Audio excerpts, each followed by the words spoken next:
Hello friends, welcome again. One skill which is universal and it is universally accepted to be one of the most important skill, whether you are going for a new job, whether you want to develop in your current career, or whether you want to get something done, is communication. So in this video, I will talk about how you can improve your communication skills. Now I will break this video into two parts. One is how do you prepare to become a good communicator? And second part, I will talk about some of the tips and tricks that you can use on how you can execute or deliver a good communication, or when you are in a situation where you have to communicate, how you can go about using all that you have learned and prepared and execute with excellence that particular communication. So let's start with how you should go about preparing to become a good communicator. Now, number one is actively listening. You cannot become a good communicator if you don't have an active listening ear. What I mean by actively listening is, for instance, if you are in a one-to-one situation and you are having a conversation with someone and they're talking to you about something, instead of you being in your own head and you thinking what you would be saying next, just try to listen entirely. So essentially making all your senses active to listen and understand what the other individual is saying. If you don't have a good quality of actively listening, then you won't be able to become a good communicator, because this goes hand in hand. You need to understand what the other person is saying, where they're coming from, what do they mean when they say something, and only then you can go ahead and communicate with them what you want to transfer or transmit to them. So it's very important for you to understand what the other individual is saying. Now, talking about actively listening, another important point in order for you to practice good communication is to observe others. And by others here, I mean observe people who are good communicators around you. This could be in your office or in your workplace. So try to be present or try to attend those meetings or those sittings where these good communicators are and they have a chance to communicate, and observe how they talk, how they bring a point across, how they make a point, or how they influence, how they discuss, how they start, how they end. It is very important that you see them and observe. You won't be able to learn a lot from the video that I'm making, because I'm just sharing with you some points which are good points and you can take note of these points. Some are good, some are okay, or some are really relevant for you. However, the best way to learn is to learn on job, when you're observing someone live, how they're speaking, how they're talking, and you see, yes, this is so clear, this is so concise, everyone likes them speak, I just want to learn from them.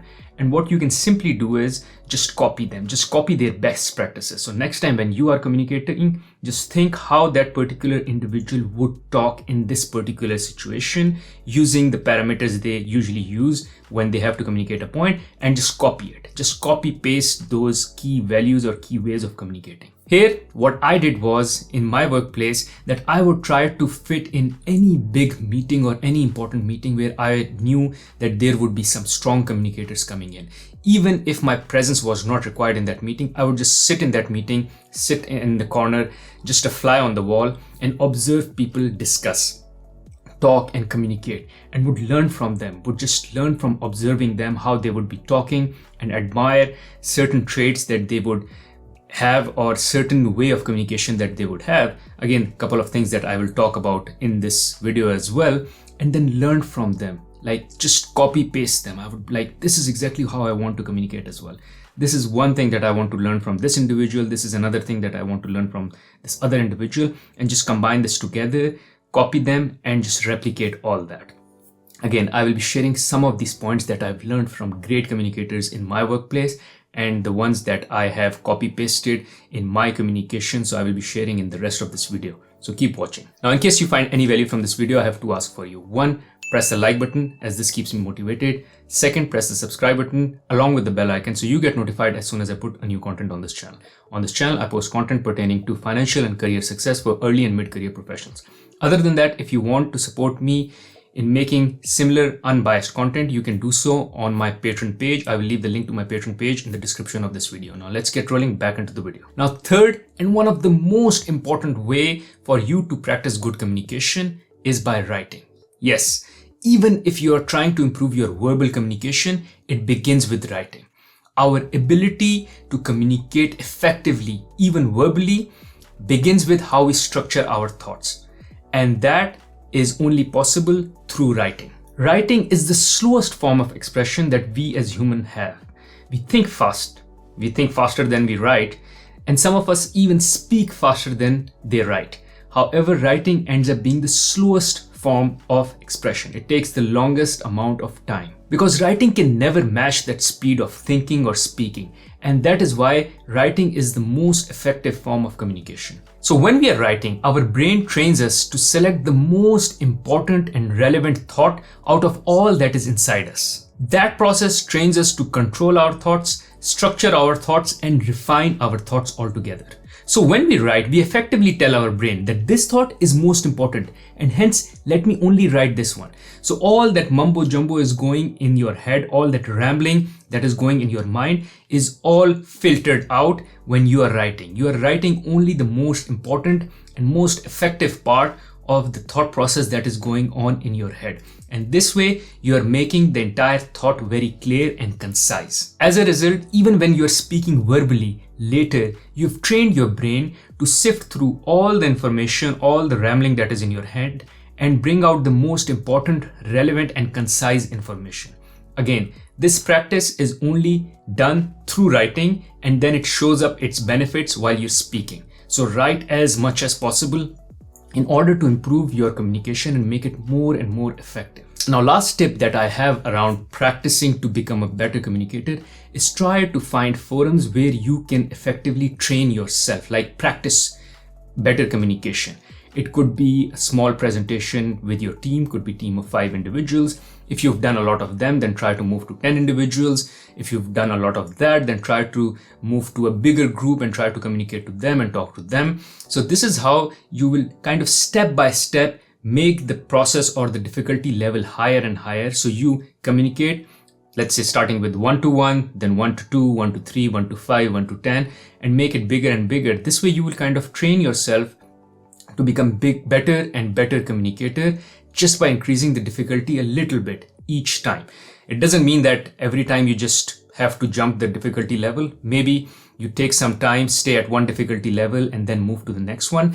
However, try to raise your hand every time you see an opportunity where you can become an effective communicator. You get a chance to communicate and practice your communication skills. So whenever you get that opportunity, just raise your hand.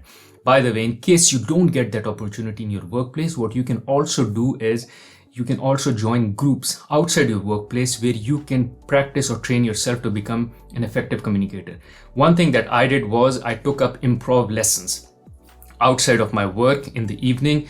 By the way, I did it with my wife, so it was kind of fun as well. We would go and take some improv lessons, practice some improv, and that kind of helped us become better communicator. I made a separate video on what I learned from those improv lessons. So you can check out that video here and I will leave the link in the description of this video as well. Now let me move into the second part of this video where I talk about how you execute a quality and effective communication. So let's assume you've done all the tips in order for you to become better at communication. But now when it comes to the moment of truth, how do you go about communicating? One is, let's say you're sitting in a meeting, always write down before you speak. I've already spoken about the benefits of writing, but this becomes very important even when you are in the meeting or in the moment of truth where you have to communicate. And for instance, there is a meeting going on and you want to participate and you want to come across as someone who's very effective in communicating and very concise. Write down first what you have to say. Write down in small bullets. You don't have to write an entire paragraph or write every word that you will be saying. Just key bullets that you want to point out or you want to show or you want to share, and just call them out first with your hand written down. And once you get your chance, start speaking in the same order the way you've written, or start speaking what you've written and elaborate or expand on what you've already captured. But this way you will be talking more in a structured manner, in a concise manner, because now since you've written down, once you were writing it down, you were sifting through the key thoughts or the main thoughts that you wanted to convey and were writing those down. So what you've written down is one of the purest form of communication coming out of all the mumbo jumbo in your brain. And now it is very easy or very smart of you to just read through those bullets and call them out. And it doesn't matter even if you have to refer to your notes, and you can always call them out that I was taking some notes and I just want to speak out of the notes that I've taken. And here is what I have to say. So you can continue to look down and say 1 or 2 points and then look down again and refer to other points that you have. Now, on the same lines, tip number 2 is just how I recommend you to write them down and write them down in bullets. You also should be speaking them in bullets as well. So whatever you have to communicate, just don't communicate it in a long form, rather talk in bullets. So say, I have to convey 2 things, or I have 2 points to make, or I have 3 points to make. Point number 1 is this, point number 2 is this. This just makes it easy for the listener to understand what you want to say in each of those bullets.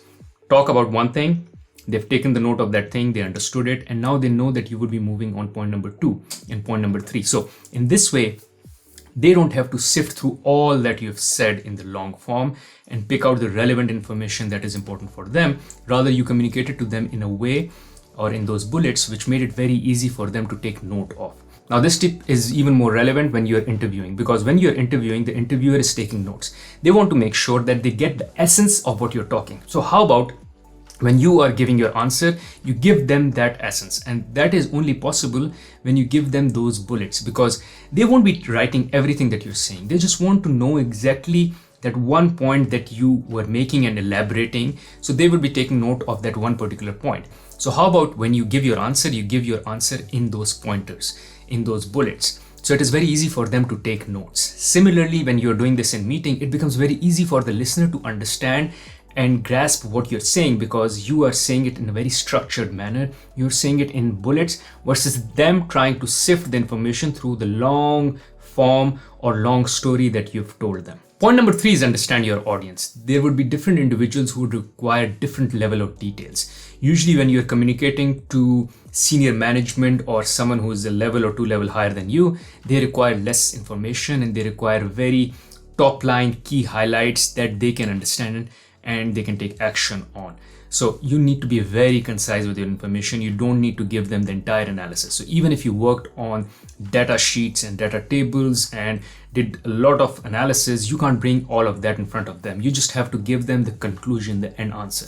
However, when you're communicating to your peers or someone who is in your team or lower in level, they might be requiring more detail, because that is where the meat is, that is where the devil is. And they would like to understand more detail how you've come up with the particular solution or assumptions and all that. And hence you might want to open your models and take them through the models that you've created. So the kind of communication is very different basis who you are talking to. Similarly, it could also differ between whether you're talking to a marketing department or to a finance individual or a sales individual. Everyone has their own agenda. Everyone has their own specific need that they want from the entire equation or entire problem. You need to sift that particular thing for them that they would be looking for. So understand what your audience is looking for.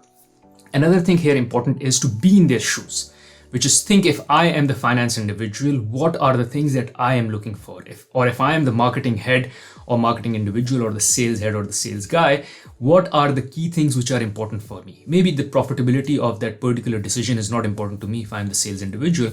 However, what is important to me is whether I would be able to give a discount on that particular initiative or on that particular product or not, because I want to drive it in the market.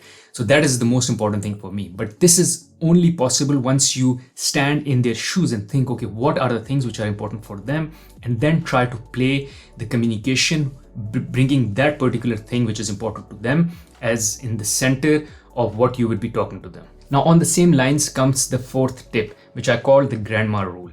Whenever you're communicating to someone, and especially if it's someone who is higher in terms of hierarchy, make sure you apply the grandma rule, which is you need to make what you are telling them so simple, so easy, as if you are explaining it to your grandma. So any problem in the world, any complex situation, you just need to bring it down and make it so simple and so easy to understand that even when you talk to your grandma, she can get it, because that is the power of a good communicator. Maybe you're one of the smartest engineers on the factory, and there is a complex engineering situation that has occurred.